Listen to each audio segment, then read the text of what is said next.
Hello students, how are you? I hope so you are fine at your home. Today we start going our textbook English reader book Honeycomb for class 7. Chapter number 8 Fire, Friends and Foe. चलिए chapter को start करते हैं। Early मैं पहले तो देखिए before you read, fire is both useful and dangerous. Fire जो है वो यूज़फुल भी और डेंजरस भी है। What is fire? फायर क्या है? How did we discover it? How do we control it? इसे डिस्कवर कैसे हुई, इसे कंट्रोल कैसे करते हैं? चलिए चैप्टर को स्टार्ट करते हैं और जानते हैं। फायर का मीन्स होता है आग, फ्रेंड दोस्त, एंड फो मीन्स दुश्मन, कि फायर जो है वो दोस्त है या दुश्मन है। तो चलिए स्टार्ट करते हैं। Early man didn't know what fire was but the must have seen the damage it could cause. जो पुराने समय के लोग थे वो नहीं जानते थे फायर को, लेकिन उन्होंने ये जरूर देखा था कि फायर की वजह से बहुत कुछ नुकसान हो सकता है। He must have watched lightning and volcanoes long before he began to use fire himself. लेकिन उन्होंने देखा था लाइटनिंग यानी बिजली चमकते हुए, वॉल्केनोज ज्वालामुखी वगैरह होते हैं उनको, before he began to use fire himself, मतलब खुद के यूज़ करने से पहले, फायर को यूज़ करने से पहले उन्होंने लाइटनिंग देखी थी, वॉल्केनोज वगैरह देखे थे पहले ही। Fire was powerful and dangerous. Fire जो होती है वो पावरफुल होती है और डेंजरस होती है। एंड ही वॉज फाइटेड, और उसकी वजह से जो पुराने समय का मनुष्य था, अर्ली मैन था, वो क्या करते थे, उनसे डरते थे। Fire may have puzzled early man but we now know that fire is the result of a chemical reaction. Fire जो थी वो ऐसा लगता था, मतलब कि फायर ने पहले के लोगों को उलझाया होगा, लेकिन आज हम जान चुके हैं कि फायर जो है वो एक रिजल्ट है केमिकल रिएक्शन का। When the oxygen in the air combines with carbon and hydrogen in a fuel. अब जब ऑक्सीजन इन द एयर, जो एयर में ऑक्सीजन जो होती है वो कंबाइन होती है विद कार्बन डाइऑक्साइड, और फ्यूल में कार्बन डाइऑक्साइड के साथ कंबाइन होती है, a chemical reaction takes place. तो जो केमिकल रिएक्शन होता है वो जगह लेता है। Energy in the form of heat and light is released in this process. अब जो इसमें जो एनर्जी होती है वो एक हीट और लाइट का रिलीज करने का प्रोसेस होता है। ये जो हीट और लाइट से ही क्या होती है, एनर्जी बनती है। This is what we call fire. यही क्या होती है, जो एनर्जी उत्पन्न होती है उसे ही हम फायर बुलाते हैं। 3 things are needed to make fire. 3 चीज़ें होती हैं जो फायर बनाती हैं। पहला फ्यूल, ऑक्सीजन एंड हीट। ये 3 चीज़ें होती हैं जो कि फायर बनाती हैं, आग लगाती हैं। Wood, coal, cooking gas and petrol are some example of fuel. जैसे कि वुड है, कॉल है, कुकिंग गैस है, ये सब पेट्रोल हैं, ये सब कुछ एग्जाम्पल हैं फ्यूल के। Oxygen comes from the air. Oxygen जो होती है एयर से आती है। That is why when we blow on smouldering paper it often burst into flame. अब जब हम जो हवा होती है, हम जब किसी चीज़ में हवा फेंकते हैं तो वह जल उठता है। इसी कारण क्या होता है, जब हम पेपर को जलाते हैं तो ये जल्दी से जल जाता है। The third thing needed to make fire is heat. तो जो तीसरी चीज़ है वो है फायर की, वो है हीट, जो कि फायर बनाती है। Fuel and oxygen do not make fire by themselves. Fuel और ऑक्सीजन दोनों ही अपने आप फायर नहीं बना सकते। और else a newspaper or a stick laying in the open would catch fire on its own। और जो इसके अलावा जो न्यूज़पेपर होते हैं, स्टिक होती हैं, ये भी अपने आप फायर को नहीं बना सकते, खुद नहीं बना सकते। To burn a piece of paper और wood we heat it before it catches fire. ये जो चीज़ें होती हैं, पीस ऑफ पेपर और वुड, इसमें जब हीट देते हैं before it catch fire, fire catch करने से पहले इसमें हीट दी जाती है, तब ये जलते हैं। We generally do it with a lighted match. अब ये देखिए, जनरली हम लोग लाइटेड मैच का यूज, मैच स्टिक जो होती है उसका यूज़ करते हैं। Every fuel has a particular temperature at which it begin to burn. जलने के लिए हर एक फ्यूल को पर्टिकुलर टेम्परेचर होता है जिसके द्वारा वह जलता है। This temperature is called a flash point. इसी टेम्परेचर को फ्लैश पॉइंट कहा जाता है।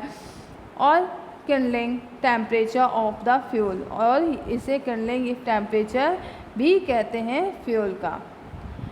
It is sometimes said that fire is a good servant but a bad master। कभी कभी तो हम कहते हैं, कुछ टाइम तो हम कहते हैं कि जो फायर है वो एक अच्छी सर्वेंट है लेकिन एक बुरी मास्टर भी है। It only means that fire is very useful as long as it is kept under control. अगर हमारे कंट्रोल में रहती है, इसका मतलब ये है कि जो फायर है अगर हमारे कंट्रोल में रहती है तो ये बहुत यूज़फुल है, लेकिन ये आउट ऑफ कंट्रोल होते ही डेंजरस हो जाती है। फॉर इंस्टेंस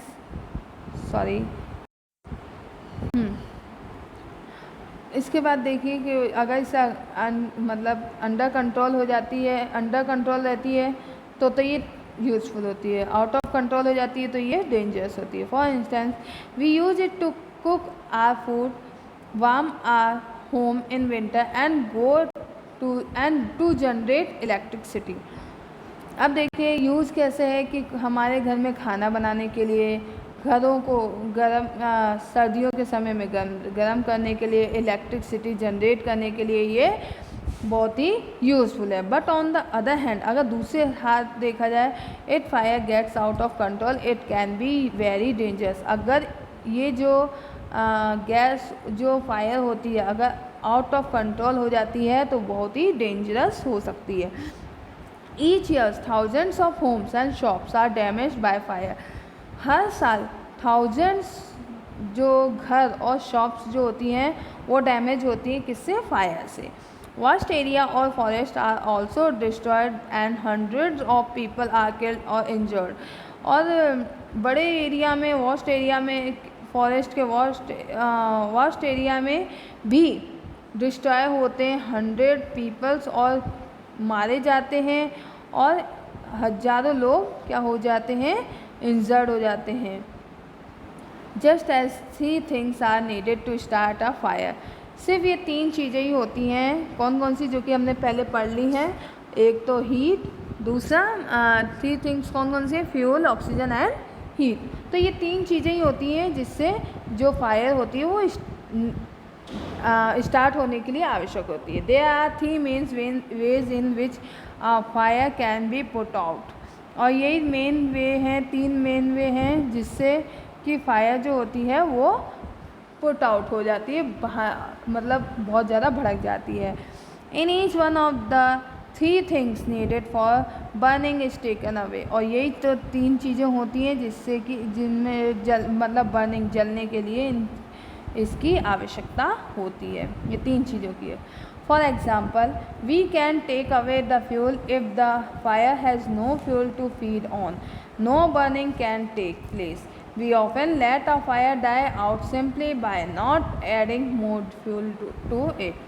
एग्ज़ाम्पल तौर पे देखिए कि हम we can take away the fuel, कि जो फ्यूल होता है यदि फायर में फ्यूल ना हो तो वह ज़्यादा देर तक नहीं जल सकता, ज़्यादा दूर तक ज़्यादा प्लेस नहीं ले सकता, मतलब ज़्यादा जगह नहीं ले सकता जलने के लिए। तो फायर जो होगी थोड़ी देर में ख़त्म हो जाएगी, सिंपली बाय नॉट एडिंग। अगर जब तक हम और फ्यूल नहीं डालेंगे तब तक वो जो जो फायर होगी वो ख़त्म हो जाएगी, थोड़ी देर जलेगी और वो जल की क्या होगी, जब तक आप और फ्यूल नहीं डालोगे तब तक वह नहीं जलेगी और थोड़ी जगह घेरने के बाद वह जल के ख़त्म हो जाएगी, फिर बंद हो जाती है फायर। अब सेकंड वे क्या बताया? The second way of putting out a fire is to prevent oxygen from reaching it. No supply of oxygen mean no fire. अब सेकंड वे बताया है पुटिंग आउट अ फायर, जो fire होती है उसको लेने का। वो ये बताई है कि जो ऑक्सीजन होती है जब फायर में पहुंचती है तो क्या होता है? आग जल जाती है। लेकिन अगर ऑक्सीजन प्रेजेंट ही ना हो तो क्या होगा, no supply of oxygen mean no fire, कि अब सप्लाई ना हो ऑक्सीजन तो फायर नहीं हो गई। Small fires can be put out or smothered with a damp blanket और ए सैक, और जो छोटी बहुत फायर लगती भी है तो उसे ब्लैंकेट या सैक से बुझाया जा सकता है। This stop oxygen reaching the burning material, ये जो मटेरियल है इसमें ऑक्सीजन नहीं पहुंच पाती है तो वहीं रुक जाती है, जिसकी वजह से आग नहीं लगती है। Sometimes carbon dioxide is use to extinguish fire, जो एक्सटिनाइज्ड फायर, जो फायर होगी वो क्या होगी, कार्बन डाइऑक्साइड के यूज़ से भी नहीं लगेगी, मतलब रुक जाती है। It does not allow oxygen to reach the burning material, जो भी मटेरियल होता है जलता हुए मटेरियल में अगर ऑक्सीजन नहीं पहुंच पाती है तो वह नहीं जलता है। The third way of putting out a fire is to remove the heat, third way बताया गया है कि हीट को रिमूव करना। If the temperature can be brought down below the flash point, अगर टेम्परेचर को बिल्कुल फ्लैश पॉइंट से कम कर दिया, मतलब जो पॉइंट फ्लैश पॉइंट होता है जो जलने का होता है, तो अगर उसको कम कर दिया जाए, कम कर सकते हैं, डाउन कर दिया जाए तो क्या होगा, उससे जो द फ्यूल स्टॉप बर्निंग, तो फ्यूल जो होगा वो जलना बंद हो जाएगा। You blow on a burning match stick और a candle to put it out, तुमने भी देखा होगा कि जो मैच स्टिक होती है या कैंडल होती है उसे जलने से रोकने के लिए, in doing so you remove the hot air around the flame bringing down it temperature below the flash point, तो उसे रोकने के लिए हमें फ्लैश पॉइंट से डाउन करना होता है टेम्परेचर को, और क्या करते हैं, जो हॉट एयर आने से बंद करना, रिमूव करना होगा, हॉट एयर नहीं जा पाए, तो ये चीज़ें होती हैं जिसकी वजह से ये दोनों स्टिक्स, जो मैच स्टिक और जो कैंडल होती है वो बंद हो जाती है, जलना बंद हो जाती है। और sometimes water spread on a fire, कभी कभी तो कुछ समय तो हम क्या करते हैं, इन चीज़ों पे पानी छिड़क देते हैं तो भी फायर, उसके टेम्परेचर जो होता है वो ठंडा हो जाता है, जिसकी वजह से आग बुझ जाती है। तो देखिए आगे यही चीज़ लाइन दे रखी, it observe the heat from the burning fuel and lower the temperature, तो ये जो हीट होती है वो ठंडी हो जाती है लोअर पर और टेम्परेचर लो हो जाता है, जिसकी वजह से the blanket of water also cuts off the supply of oxygen and the fire is extinguished, और जो ऐसी यही चीज़ें होती हैं, ब्लैंकेट है, वाटर है, और cut off the supply of oxygen है, ऑक्सीजन की सप्लाई बंद करना, तो ये सब जो होती हैं उसकी वजह से फायर बंद हो जाती है, ख़त्म हो जाती है। Some fires can not be put out with water, परंतु कुछ चीज़ें ऐसी होती हैं जो कि पानी से नहीं, मतलब फ़ायर जो होती है कहीं कहीं पे हर जगह पानी यूज़ नहीं किया जा सकता,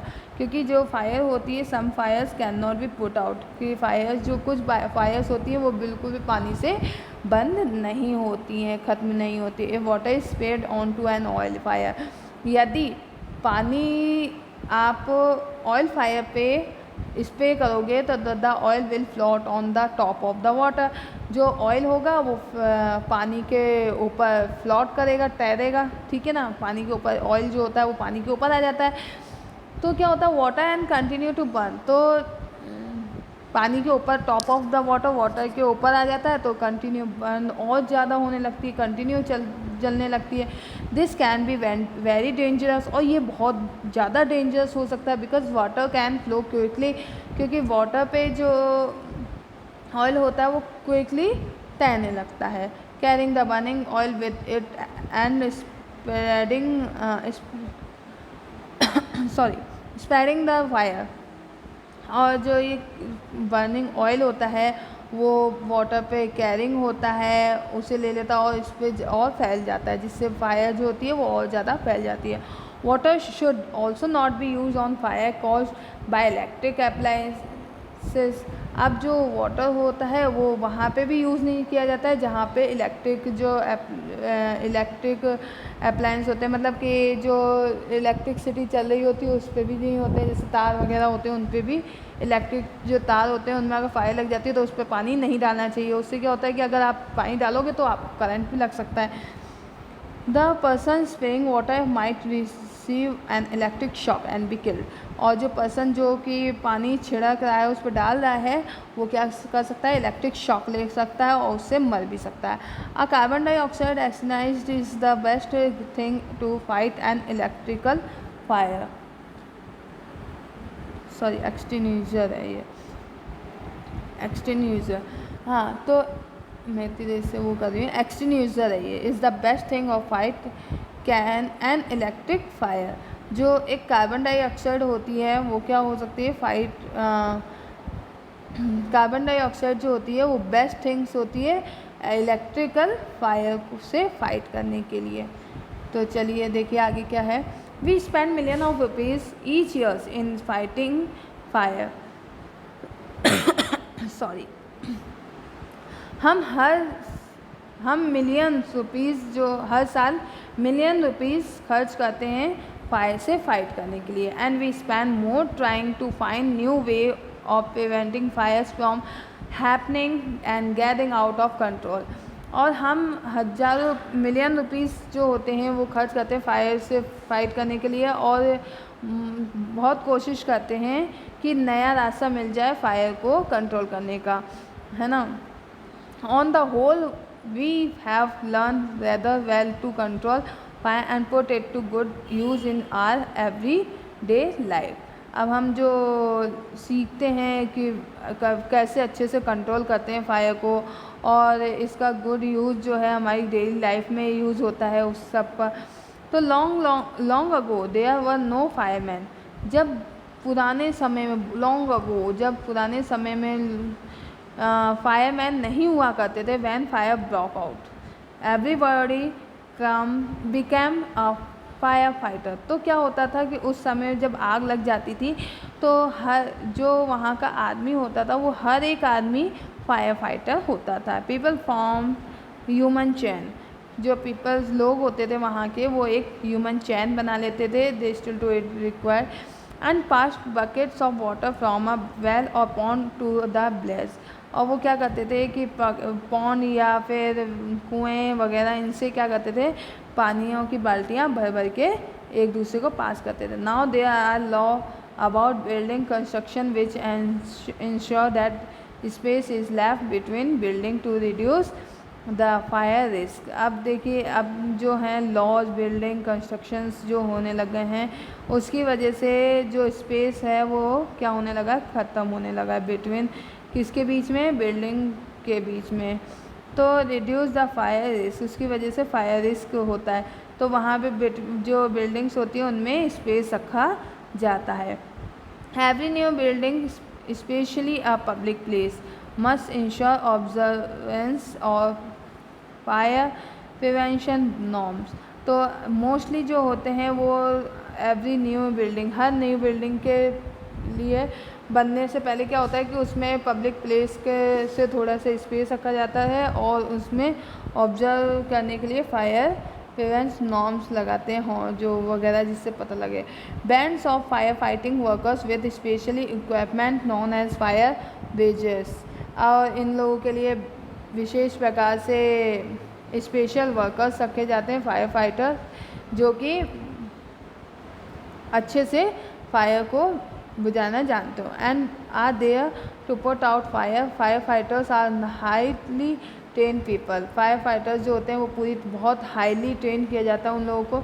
दे प्रोसेस मैनी स्किल्स, उनके बहुत सारी स्किल्स को प्रोसेस किया जाता है। They cut off electricity supply, वे इलेक्ट्रिसिटी सप्लाई को कट करते हैं। नॉक डाउन डेंजरस वॉल्स, जो डेंजरस वॉल्स होते हैं उनको गिरा देते हैं। Spray water and other material to bring fire under control. और वह अदर स्प्रे, जो वाटर होता है वो स्प्रे करते हैं, और जो मटेरियल्स होता है जो कि फायर से अंडर कंट्रोल करते हैं, उस मटेरियल को फायर से अंडर कंट्रोल करते हैं। They also train in first aid so that, वे उन्हें फर्स्ट एड से भी क्या करा जाता है, ट्रेन किया जाता है फर्स्ट एड में भी। They can help people suffering from burns और from the effect of smoke. वे उन लोगों की भी हेल्प करते हैं जो कि स्मोक, धुएं से और फायर से क्या होते हैं, सफ़र कर रहे होते हैं, उनके इफ़ेक्ट से इफ़ेक्टेड होते हैं, मतलब जल जाते हैं या फिर स्मोक से इफ़ेक्ट होते हैं, उन लोगों की भी वे मदद करते हैं। The discovery of fire and its uses help early man to cope with nature better and gradually adopt settle mode of life. जो डिस्कवरी ऑफ फायर, जो फायर के आविष्कार से जो यूजेस हेल्प मिली है हमारे वो अर्ली मैन को, वह नेचर के द्वारा है, नेचर से बेटर है and with nature better, nature के द्वारा बेटर है, और ये क्या करा गया है हमारी लाइफ में भी सेटल है। तो first, fire still worshipped it many parts of the world. कुछ वर्ल्ड्स के कुछ पार्ट्स में जो फायर है उसकी पूजा भी की जाती है। Fire is indeed a friend, but fire जो होती है वो एक फ्रेंड भी होती है, लेकिन एज वी नो, जैसा कि हम जानते हैं, it can be dangerous enemy, ये एक डेंजरस शत्रु भी बन सकती है। Once it gets out of control, जब इसे एक बार ये आउट ऑफ कंट्रोल हो जाए तो ये एक बहुत ही डेंजरस शत्रु भी बन सकती है, और अगर वरना ये हमारी एक फ्रेंड की तरह ही है। तो देखिए ये कंप्रीहेंशन चेक हैं, ये आपको सभी क्वेश्चन आंसर करने हैं। वर्किंग विद द टेक्स्ट के भी क्वेश्चन आंसर आपको कॉपी में करने हैं। इसके अलावा वर्किंग विद लैंग्वेज आपको बुक में फिल करने हैं। ओके बच्चों, स्पीकिंग एंड राइटिंग आपको नहीं करनी है। बाकी यहाँ तक आपको पेज नंबर 122 तक आपको क्वेश्चन नंबर 5 तक जो फिल इन द ब्लैंक्स हैं ये आपको बुक में ही फिल करने हैं, और कॉपी में आपको ये जो है आपका वर्किंग विद टेक्स्ट का पूरा 8 क्वेश्चन यहाँ पे दे रखे हैं, जो पेज नंबर 120 तक, ये आपको पूरे करने हैं कंप्रीहेंशन चेक से लेकर। ओके बच्चों, आई होप सो आपको ये चैप्टर समझ में आ गया होगा। ओके बच्चों, stay home, stay safe, bye.